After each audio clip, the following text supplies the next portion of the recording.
Welcome back to another technical deep dive here in the debug zone. Today, we're tackling a big question and breaking it down with insights from other users.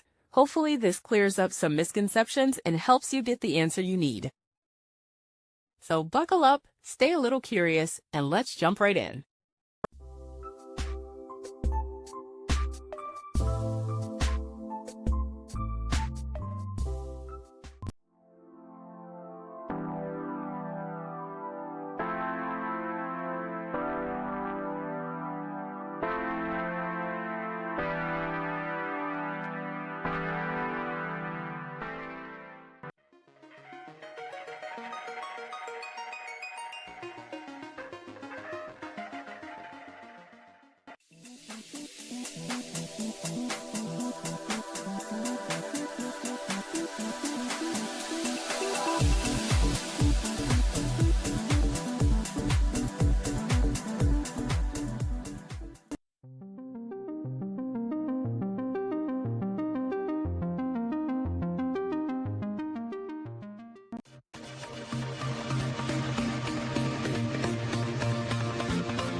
And that's a wrap.